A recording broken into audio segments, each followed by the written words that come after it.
Raider Nation, what's going on? You're watching the Raiders Report, and I got a little bit of a different show coming up for all y'all today. Some of you might not know, I'm not the biggest Josh McDaniels fan, right? So coming up here, I am going to beg and plead Mark Davis to not give McDaniels a chance to rebuild this team. You know why? Because if history repeats itself, it's going to be very, very bad. And Mark, I know you think that he's doing fantastic. Rome wasn't built in a day. But if you let McDaniels the key to Rome, I'm worried he might burn it down. So here's my question to you, right? Do you trust Josh McDaniels to build a winning culture for the Raiders? If you do, type W that, yes, McDaniels can build a winning culture. If you don't, type L for a losing culture. Because I really think most people that come across this video are going to say that, no, I don't have faith in that. And if you could, share it, tweet at the Raiders, tag them, because I don't know what I got to do at this point. I do not want Josh McDaniels to do this. Why? Because history has repeated itself already. So let's go. This is why you should not trust McDaniels to try to rebuild this team. Go back and look at what this clown did at Denver. There's example one. McDaniels already showed you when he was given his first time the keys to an organization. Denver, he literally burnt that down. So in 2009, the Broncos started 6-0. And then guess what happened? The NFL figured out McDaniels. They finished the season 8-8. For those of you mathematicians, that's finishing the season at 2-6. McDaniels absolutely lost the team in 2010. Then in 2010, the Broncos went only 3-9. So I'm telling all you right now, in the last 29 games that Josh McDaniels has been a head coach, in his last 29 games, this clown is 7-22. I am a big believer. If you can't make adjustments, you're not going to be able to succeed.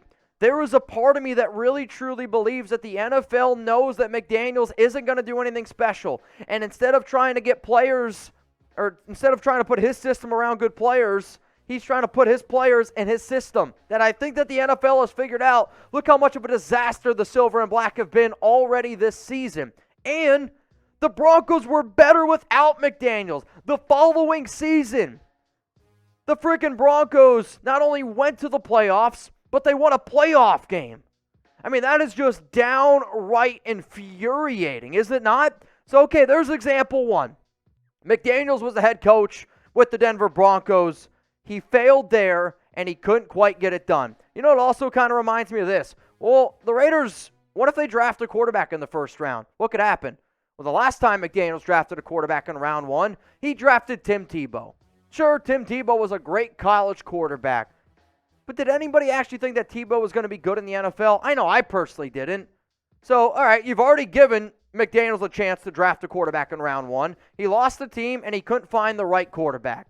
Sounds like it was a bad fit. Now, if you guys are trying to start your own little business here, shout out to our sponsor, LinkedIn. You guys can actually post your jobs for free at linkedin.com/NFL Daily. So for us here at Chat Sports, we're a small company, and making sure that we find the right people that fit with us is very important. Did I ask Jeremy Chuggs, would he do a beer boot or do some fireball on his interview process? I sure did. And guess what? He's a good fit here. Simple tools like screening questions make it easy to focus on candidates with just the right skills and experience so you can quickly prioritize who you'd like to interview and hire. LinkedIn Jobs helps you find qualified candidates you want to talk to faster. Post your job for free at linkedin.com/NFL Daily. That's linkedin.com/NFL Daily to post your job for free. Terms and conditions apply. I mean, let's face it. If anybody out there does try to start their own business, it's not easy. I found Chat Sports through LinkedIn. And for every day, I will always be grateful for that. Because if not, I don't know what the hell I'd be doing. I was sitting in Boston, and I was like, I want to go up look for some sporting jobs. Found Chat Sports. So for that, I believe in LinkedIn. Mark, post a new head coaching gig at linkedin.com/NFL Daily. Let's go to the next reason why Mark, you can't trust McDaniels to try to rebuild this team. He bailed on Indianapolis. Did he ever coach there? No, he did not. But one of the biggest reasons why I don't think that he is a leader of men is, one, old Broncos players, they'll tell you all the time that he was a terrible leader. And then for what he did to Indianapolis was downright shameful, okay? This is what Patriots Fan Nation had to say. So this is a Patriots blog post on McDaniels bailing on the Colts. Listen to this. The evening before the press conference was set to take place, this is when, in terms of McDaniels had a verbal agreement to be the next head coach of the Indianapolis Colts. Hours before, McDaniels backed out of his spoken deal with the Colts and opted to stay with the New England Patriots as their offensive coordinator. At that point, no one knew if McDaniels would ever get offered another head coaching job by an NFL team. Backing out like he did last minute was a horrible look for him and would discredit his word going forward with other organizations. One of the reasons why Jim Irsay was trolling the Raiders when the Colts beat him this past week is because he hates Josh McDaniels. In fact, I would make an argument that McDaniels is probably one of the most disliked people in the NFL because of what he did. He not only screwed over the Colts, but he screwed over the coordinators. When McDaniels was hired, he started calling other coordinators, said, hey, I want you to be this. I want you to do that. There were people who already put their houses up for sale, who coordinators told other teams that, you know what, we're not going to be here anymore. We're going to go to Indy with McDaniels. So he cost people their jobs. For a man to do that, a boy to do that, I'm sorry, I can't get behind the idea of McDaniels ever being able to lead anything. Now, I do got one more example here, and I've been praying and hoping that the Raiders fire this clown. And I'm telling y'all right now, if the Raiders fire McDaniels today, tomorrow, 2023, when it happens, because I'm convinced it's going to happen, I'm going to go live for 24 straight hours. I will. I swear to y'all. I will go live for 24 straight hours. That's how much I want this guy out of here. So hit that subscribe button, turn on those notifications, because if it does happen, I don't want you to miss it. Let's go to the final reason here why you can't trust McDaniels to rebuild the Raiders. Look what he's doing to the Raiders. Strike one, strike two, strike three. You had a football team that at one point was 6-7 last season. You had a Henry Ruggs situation. You had a coach with the emails. Interim head coach comes in. You make the playoffs 10-7. Then in the offseason, you upgrade. You actually got better in the offseason. Mark Davis, when he hired McDaniel, said that this season isn't a rebuild. Yet, Mark Davis says that a 2-7 season is fantastic.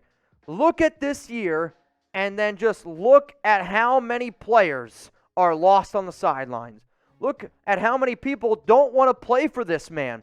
Look at how many people like a Brandon Marshall, an ex-player, a guy like Stephen A. Smith is calling him out. There are people calling out McDaniels left and right. You know why? Because everybody besides Mark Davis can see how much of a clown show this guy is.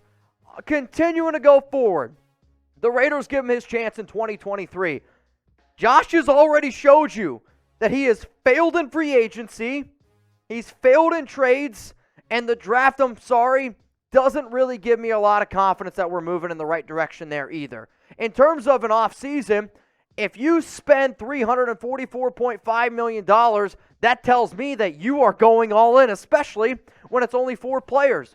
So an optimistic approach is, all right, if we're going to go out and get some of these top players, make big-time extensions, you would like to be able to think that your head coach would be able to win with those players. All right, well, strike one. McDaniels already showed you that he couldn't do it. Now let's go to free agency, because you got to improve in free agency, right? But if he already showed you that he can't do it, why do we have confidence that he's going to be able to do it this offseason? Here are the offensive free agents that he signed.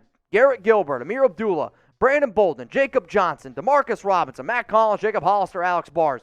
Garrett Gilbert, not on the team. Ameer Abdullah, Brandon Bolden's been terrible. Jakob Johnson hasn't been great. Demarcus Robinson, cut. Mack Hollins might be the best player on here. Jacob Hollister, you cut. Now you just brought him back. Alex Bars hasn't been good. From a PFF grade standpoint, I don't really look at it all that much for Ameer Abdullah or Bolden realistically. I just did it to just show y'all a number. But Alex Bars hasn't been good. Yes, Mack Hollins has been pretty solid. So out of all those names over there that I just showed you, well, you got Mack Hollins, and Ameer Abdullah's been okay this season. Whoop-de-frickin-do. But you know what's been the problem for the Raiders? The defense.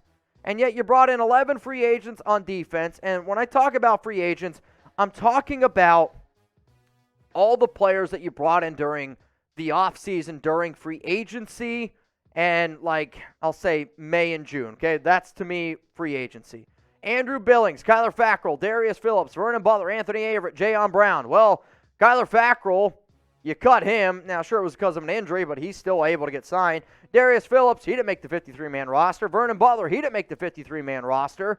Duron Harmon, Micah Kiser, Bilal Nichols, Peko, Chandler Jones, other names to keep in mind. Duron Harmon's been solid. Micah Kiser didn't make the 53. Peko, I get it. He's on the team now. Didn't make the 53. And then you look at the PFF numbers from these guys. Andrew Billings has been a good signing. Yes. Anthony Averett, disaster.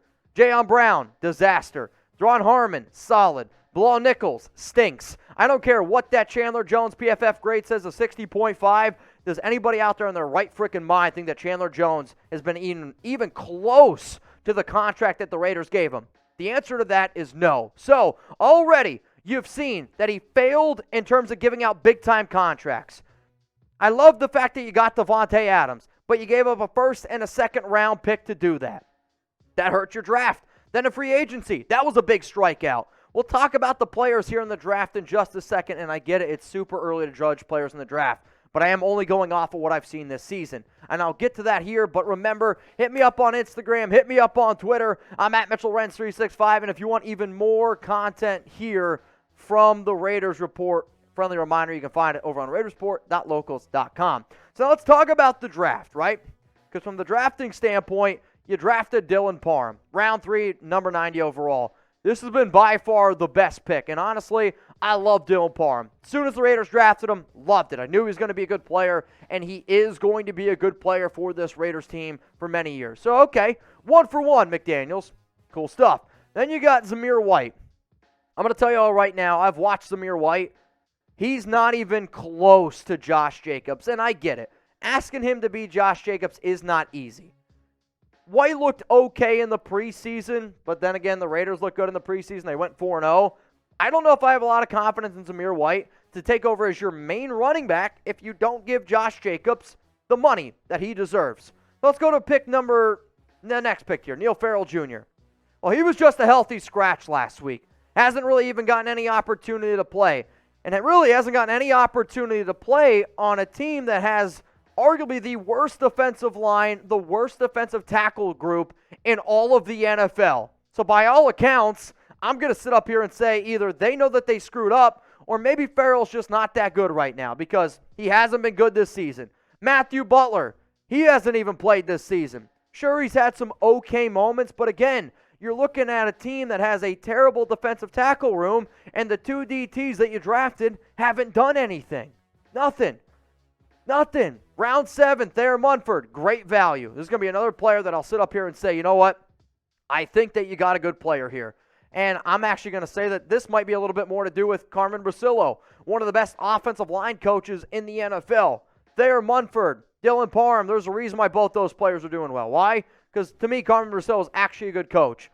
And then you took Britton Brown. I'm not saying that Britton Brown's not going to be a good player, but you didn't need to take another running back here. This coaching staff was obsessed with running backs this entire offseason. By all accounts, I look at what the Raiders did entering this season, and then I am looking at what the Raiders are doing this season. Here's my take on it. McDaniels failed in Denver. He failed in Indy. Yeah, he didn't coach at Indy, but what he did to Indy, that's a failure. And he is failing right now with the Las Vegas Raiders. I'm a baseball dude. 3 strikes, you're out. Mark, if you think that this clown show can lead anything, I'm sorry, you're crazy. If you're trying to build Rome in a year, 3 years, it's not going to be with McDaniels. Everything that this dude touches does not work. So the sooner you realize that you can't have McDaniels leading the charge, got to get rid of him. So I'm begging you, from me, from Raider Nation, you cannot let Josh McDaniels try to rebuild the Raiders because I'm convinced, I'm sorry, it's freaking never, ever going to happen.